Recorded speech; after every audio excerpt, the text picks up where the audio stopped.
Existe um lugar além da razão, um intervalo entre o que vemos e o que tememos perceber, onde os símbolos sussurram e os mitos observam em silêncio. Bem-vindos à Psicologia, Arquétipos e Heróis. No âmago da psique de Elizabeth Sparkle, a maior dificuldade que a impede de integrar sua própria sombra reside no medo profundo do desaparecimento e da obsolescência. Cada ruga, cada sinal do tempo é percebido como uma ameaça à sua identidade e valor, levando-a a lutar desesperadamente contra a passagem natural da vida. A necessidade de validação externa torna-se uma lente distorcida pela qual tudo é medido, gerando tensões internas constantes entre o desejo de permanência e a consciência da mortalidade. A ativação do arquétipo do anti-herói se manifesta em seu impulso destrutivo de controlar e dominar não apenas o mundo ao redor, mas também a própria existência, resultando em comportamentos autossabotadores e relações marcadas por rivalidade e hostilidade, transformando sua psique numa paisagem intensa de desejo e medo. No entrelaçamento com o inconsciente coletivo, Elizabeth encarna padrões humanos universais: a busca obsessiva pela juventude eterna, a idolatria à imagem e o temor da perda de status. Complexos de inferioridade e superioridade se alternam, enquanto símbolos de perfeição e deterioração percorrem sua experiência, refletindo a tensão entre persona pública e o eu íntimo. Sua autorregulação psíquica falha diante da pressão social e da tecnologia que promete idealização, espelhando de forma distópica as sociedades contemporâneas obcecadas por imagem e performance. Elizabeth ressoa como um espelho junguiano da ansiedade cultural do terceiro milênio, evidenciando a fragilidade do eu diante de promessas artificiais de transcendência estética. A sombra de Elizabeth se manifesta de forma concreta em sua compulsão por controle e na hostilidade crescente em relação a Sue, que ocupa seu corpo e realiza seus desejos sem limites. Cada atraso, cada desrespeito ao ciclo de troca gera fissuras internas, acelerando o envelhecimento físico e corroendo sua autoaceitação. Seus impulsos de destruição, combinados à obsessão pelo corpo jovem, revelam rupturas silenciosas, conflitos íntimos e incapacidade de harmonizar os elementos reprimidos de sua psique.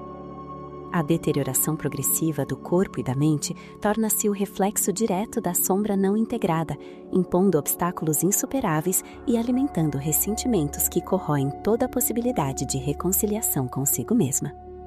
Como Fausto, Elizabeth realiza um pacto com o impossível, trocando sua essência e integridade por uma promessa ilusória de perfeição e poder. O mito ilustra a perigosa sedução da transgressão ética e psicológica. A busca pelo absoluto, pela eterna juventude, transforma-se em armadilha mortal. Tal como Fausto, Elizabeth percorre um caminho de encantamento e destruição, no qual cada conquista externa intensifica a ruína interna, e a imagem desejada torna-se instrumento de sua própria decadência. A função psicológica dessa imagem arquetípica revela a advertência eterna do mito, a ambição desenfreada que ignora os limites do eu em busca de perfeição conduz inevitavelmente ao caos e à perda total da integridade. Será que, quando se entrega ao desejo mais intenso, a consciência não se torna apenas uma sombra de seu próprio horror? No dia do seu 50º aniversário, Elizabeth Sparkle sente a cidade contra si. O concreto ofegante e as luzes da Hollywood decadente pressionando cada gesto seu. A câmera desliza em plano contínuo pela rua, captando os outdoors com sua imagem que se desfaz em sombras enquanto ela perde o controle do carro. O asfalto parece vivo, respirando e resistindo, e o impacto é um grito do próprio mundo. No hospital, o enfermeiro jovem entrega-lhe um pendrive contendo a promessa de A Substância, e o ambiente reage. Paredes se comprimem, tubos e monitores pulsam como se tivessem vontade própria, sugerindo que o corpo de Elizabeth já não é o único dono de sua existência. Ao injetar o sorro, Elizabeth convulsiona e a transformação começa. Sue emerge de suas costas em um ato que parece arrancado de pesadelo. Cada troca semanal de consciência cria tensão no ar, enquanto Elizabeth se torna espectadora de si mesma, aprisionada em seu corpo original. As máquinas de suporte e o fluido estabilizador exalam uma presença viva, o laboratório vibrando em fricção com o destino das duas consciências. Sui floresce como nova estrela, apresentando charme e audácia, enquanto Elizabeth definha em isolamento, sua própria imagem corroída refletida em espelhos que respiram silenciosos. O descompasso entre as duas mentes intensifica-se. Sui atrasa a troca, consumindo mais fluido estabilizador, e Elizabeth sente o envelhecimento acelerado do corpo que deveria ser seu refúgio. O ódio entre ambas se torna concreto, visível em gestos, olhares e explosões de raiva, como se o próprio espaço físico participasse de sua hostilidade. Cada quarto, cada corredor, cada objeto parece pulsar com a ansiedade de Elizabeth, enquanto sua compulsão alimentar e ressentimento transformam a rotina num ciclo de tortura silenciosa. O mundo ao redor reage. Portas rangem, luzes oscilam, objetos tremem como testemunhas do caos interior que se espalha sem controle. A tensão alcança o clímax quando Elizabeth, deformada e corcunda, tenta eliminar Sui, mas a hesitação revela seu desejo oculto de status e reconhecimento.